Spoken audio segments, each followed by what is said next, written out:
ምሳ ሰዓት ሲደርስ እንግዲህ በማህበር እንደዚህ እንጨት የሚፈልጥ እንጨት ይፈልጣል፣ ብረት ድስት የሚያጥብ ብረት ድስት ያጥባል፣ ሽንኩርት የሚከትፍ ደግሞ ሽንኩርት ይከትፋል ማለት ነው። በማህበር ተሰርቶ ምሳ ይበላል ማለት ነው። እንደምታወጣው አሁን ምሳ ሰዓት ደርሷል። እዚህ ጋር እንግዲህ ያስችናል አልነድልሃል እንደ እዚህ ጋር ለማንኛውም እንግዲህ እንደምታዩት እዚህ ጋር እንግዲህ አዲስ ጉልቻ እንግዲህ ጎልተናል። 3 ጉልቻ ማለት ነው። ምሳችን በማህበር እንሰራለን። በሳቅ በደስታ በፈገግታ እንግዲህ ፏ ብለን ምሳችንን በእጃችን የሰራውን ምሳ በልተን ወደ ስራ የምንገባ ይሆናል። አሰላሙ አለይኩም ወራህመቱላሂ ወበረካቱሁ። ሰላም እንደት ናችሁ? ውድ ቻናል ቤተሰቦች ሁሉ ሰላም ሁሉ መልካም ከኔ ጋር አልሐምዱሊላህ ሁሉ ሰላም ነው። እናንተም በያላችሁበት ዓለም ዳርቻ ሰላማችሁ ይብዛልኝ። ውድ ተመልካቾች ዛሬ ደግሞ በውቢቷ ጎብዬ ከተማ ወልዲያን አረፍ ብለን እንግዲህ ቆቦ ከመድረሳችን በፊት የምናገኛት ጎብዬ ላይ አንዲት እህታችን ቤት ለመስራት እንግዲህ ጎብዬ ጎራ ብለናል ማለት ነው። እንግዲህ የምንሰራው ቤት ይህ የምትመለከቱት ቤት ነው ማለት ነው። ውስጡ እንግዲህ የማሳያችሁ ነው የሚሆነው ማለት ነው። ይህን ቤት እንግዲህ በቅርብ ደግሞ ጨርሰን ፏ አድርገን ነው የምናስረክበው ይሆናል። ወደ ተመልካቾች እንግዲህ ጎብዬና አካባቢዋ ወደ ወልዲያ ቆቦ እዛ አካባቢ ላላቸው እንግዲህ ቤታቸውን የፊኒሽንግ ስራ ማሰራት ስታስቡ ኮሜንት ላይ በሚቀመጠው ስልክ ቁጥር ማናገር ትችላላችሁ ማለት ነው። ወደ ተመልካቾች እንግዲህ ይህን ቤት የውጭ ሁኔታ እንደዚህ ካሳየኋችሁ ውስጡንም የማሳያችሁ ነው የሚሆነው። ክት ብሎ የተሰራ የሆነ ቤት ነው እንግዲህ እንደምታዩት ፊት ለፊቱ እንደዚህ ነው። ያው የእንጨት ቤት ነው እንግዲህ ከፊት ለፊቱ ውጭ ያለው ማለት ነው። የአሰራሩ ሁኔታም ጭምር የማሳያችሁ ይሆናል። ውድ ተመልካቾች በቅድሚያ ለዚህ ቻናል አዲስ ከሆናችሁ ሰብስክራይብ በማድረግ የደወል ምልክቱን በመጫን ቤተሰብ ሁኑ። የዘወትር ተከታታዮች እንደተለመደው ላይክ ሼር ማድረጋችሁን አትርሱ። ሀሳብ አስተያየታችሁን ደግሞ ኮሜንት ላይ አስቀምጡልኝ።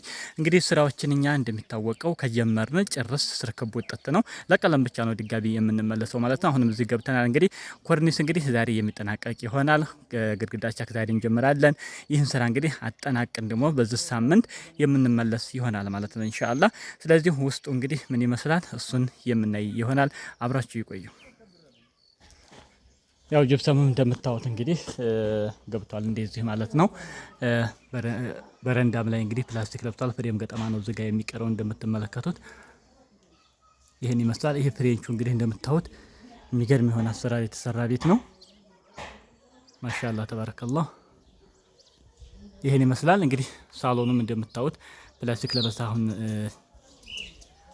ተጀምሯል ማለት ነው። ዛሬ ሙሉውን ይህ ሳሎን የሚለብስ ይሆናል። በጣም ትልቅ የሆነ ሳሎን ነው። እሱን ደግሞ ወደ ውስጥ እንግባና እንመልከተው። ውድ ተመልካቾች እንግዲህ ሳሎን ላይ ስንመጣ ቤቱ እንደምታዩት እንግዲህ እንደዚህ ውስጡም ግርፍ የሆነ ቤት ነው ማለት ነው። በነገራችን ላይ ውስጡ ላይ ስታዩት እንደዚህ ያው ቤቱ እንጨት ቤት ነው፣ ያው ጭቃ ነው ማለት ነው። ይሄ ላይ ያለው ለፊቱ ነው በምታዩት መልኩ በብሎኬት የተሰራችው ማለት ነው። ስለዚህ ውድ ተመልካቾች እንግዲህ ሳሎን ላይ እንደምታዩት ገና መልበስ ጀምሯል። እንግዲህ ሲጠናቀቅ ደግሞ መጨረሻ ላይ የምናየው ነው የሚሆነው። አሰራሩ እንግዲህ ይሄን ይመስላል። የሙራሌ ስራ ተጠናቆ ለበሳ ተጀምሯል ማለት ነው። ስለዚህ ኢንሻአላህ ይሄን በቅርብ ደግሞ አልቆ የምናየው ይሆናል። ይሄን ይመስላል። ወደ ፍሬንቹ በኩል ስንመጣ ደግሞ ሙሉ እንደምታዩት ይሄ መስታወት የሚገጠም ሙሉ ፍሬንች ነው። ይሄ እንግዲህ እንዳለ ሙሉ መስታወት የሚገጠመው ይሄን ይመስላል። እንግዲህ ወደ መኝታ ክላስ ላይ ደግሞ ሄደን እሱን ደግሞ የማሳያችሁ ይሆናል።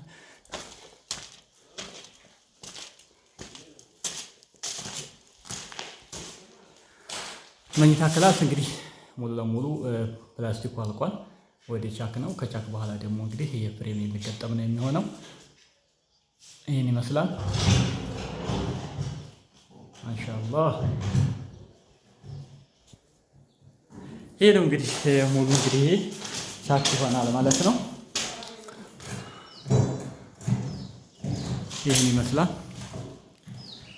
ስለዚህ ውድ ተመልካቾች እንግዲህ ቤታችሁ እንደዚህ ግርፍ ከሆነ ያው ሁሌም እንደምላችሁ ማቴሪያል የሚቀንስ ነው የሚሆነው። አሁን ላይ የጅብሰሙ እንደ ጥቅጥቁ እና እንደ ልጥፉ አይሆንም ማለት ነው።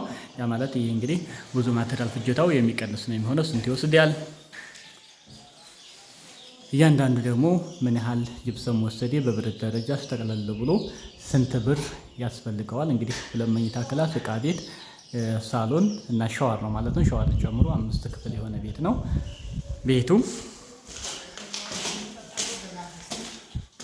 እዚህ ጋር ሻወር አለ እንደምትመለከቱት።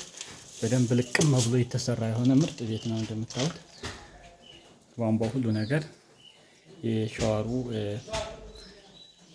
የኔ ምሳሌ ፒፒአሩ ሁሉ ነገር ተጠናቆ በስርዓት የተሰራ የሆነ ቤት ነው። ቤታችሁንም ስታሰሩ እንደ አይነት ስራዎችን የማሳያችሁ ምንድነው እናንተም አስባችሁ እንደዚህ አይነት ስራዎችን ከወዲሁ ቅድሚያ መሰራት ያለባቸውን ስራዎች ልቅም አድርጋችሁ እንድታሰሩ ነው የማሳያችሁ ማለት ነው። ስለዚህ እንደዚህ አይነት ስራዎችን ቀድማችሁ ብትጨርሱ አሪፍ ነው የሚሆነው ማለት ነው። ይሄን ይመስላል። ይሄ እንግዲህ እንደምታዩት ቁመቱም በጣም ረጅም የሆነ ቤት ነው። ከቻክ በኋላ ደግሞ ይሄን ፕላስቲክ ይሰራል። ኮሊደሩም እንግዲህ ይቀረዋል ማለት ነው። እሱ ሲጠናቀቅ ደግሞ የምናየው ነው የሚሆነው። መኝታ ክላስ ላይ ልጆች መኝታ ክላስ ላይ ስንመጣ ደግሞ ይሄን መስሎ ያው ጠባብ ስለሚሆኑ ሁሌም እንደምላችሁ እነዚህ ደግሞ ጥና የሚሆኑት ቻክ ከተደረገ በኋላ በቀጥታ ፍሬም የሚገጠሙ ይሆናል ማለት ነው። እዚህ ጋር እንደምታዩት ቲሙ ደግሞ ምሳ ስራ ላይ ይገኛል። እንግዲህ ምሳም እየሰራ ነው እንግዲህ የምንጠቀመው። ፍላት ደህና አድርገህ እንጂ ገሩ ኧረ አሪፍ አድርገህ ፍላት እንጂ እንደምታዩት እዚህ ጋር እንደምታዩት እንግዲህ ኩሽናችን ደግሞ ታስረክበውናል። ድስት ተጥዷል እንደምታዩት ይሄን ይመስላል። እንግዲህ ውድ ተመልካቾች እኛ በየሄድንበት እንደዚህ ነን። እንግዲህ መዘሩ በየቦታው ቤቱ እንደምትመለከቱት ከጀርባ በኩል ደግሞ ይሄንን ይመስላል። ይሄ እንግዲህ ያው ለሽምብራ ግርፍ ዝግጁ ሆኖ የተቀመጠ ነው። ከዚህ ላይ እንግዲህ ቀለም ነው መቀባት ባለበት ሰዓት እንግዲህ የቀለም ስራ ነው የሚቀባው። ሽምብራ ግርፍ ነው እንደምትመለከቱት። አቋሙ ሁሉም ነገር እንክት ያለች ቤት ናት። ይሄን ይመስላል ቤቱም። ይሄ እንግዲህ ዙሪያውም ፕላስቲክ ይሰራል። እሱ ሲሰራ ደግሞ ሙሉ ተጠናቆ ቻኩ ሁሉ ካለቀ በኋላ ደግሞ በጣም ያምርበታል። ውስጡም እሱንም የምናይ ነው የሚሆነው። ውድ ተመልካቾች ቤታችሁን የፊኒሽንግ ስራዎች ማሰራት ስታስቡ እንግዲህ ኮሜንት ላይ በሚቀመጠው ስልክ ቁጥር ማናገር ትችላላችሁ ማለት ነው። ቤታችሁን አሳምረን አስውበን የምናስረክባችሁ ይሆናል። ይህ ቤት እንግዲህ በቅርብ ተጠናቆ ደግሞ የምናየው ነው የሚሆነው። ለቀለምም በቅርብ ማድረግ ይችላል። ውስጡ ቅርብ ስለሆነ አይቆይም። አገሩም በረሃ ነው፣ ቶሎ ብሎ ነው የሚደርቀው። በቅርብ ሙሉ ፊኒሽንግ እንግዲህ የምንጨርሰው ነው የውስጥ ቀለም ማለት ነው። እሱ አልቆ ደግሞ ውድ ተመልካቾች እዛ አካባቢ በተደላላችሁ በአሁኑ ሰዓት ማሰራት ብታስቡ ምን ያህል ብር ይጨርሳል የሚለውን ጠቅላላ አድርገን የቤቱ የሚፈጀውን መረጃ የማካፈላችሁ ነው የሚሆነው። ለዛሬ ያስኩላችሁ መረጃ ይሄንን ይመስላል። እንግዲህ በቀጣይ ደግሞ እስካሁን የተሰሩትን ቤቶች ወደ ኋላ መለስ ብለን ቀለምም እየቀባን የስንት ወሰዱ የሚሉትን ጠቅላላ እያደረግን መረጃ የማካፈላችሁ ይሆናል። እንዲሁም ደግሞ የማቴሪያሎች ዋጋም ደግሞ በሚቀንስ ሰዓት መረጃ የምሰጣችሁ ይሆናል ማለት ነው። ስለዚህ ሰሞኑን ያው ቪዲዮ እየሰራሁ አይደለም። ከስራዎች ከምን አንጻር የተመቸኝ አይደለም። አልፎ አልፎ ነው እየሰራሁላችሁ ያለሁት። ኢንሻአላህ ግን ግዴታ አስቸኳይ ለእናንተ መድረስ ያለባቸው መረጃዎች ካሉ ግን በምንም ይሁን በምን ወደ እናንተ የማቀርብላችሁና በተለይ ማቴሪያሎች ሲቀንሱ ወይንም ደግሞ ሲጨምሩ ፈጥኜ የማሳውቃችሁ ይሆናል። በሌላ ቪዲዮ እስከምንገናኝ በያላችሁበት ዓለም ዳርቻ ሰላማችሁ ይብዛልኝ። ወሰላሙ አለይኩም ወራህመቱላህ ወበረካቱ።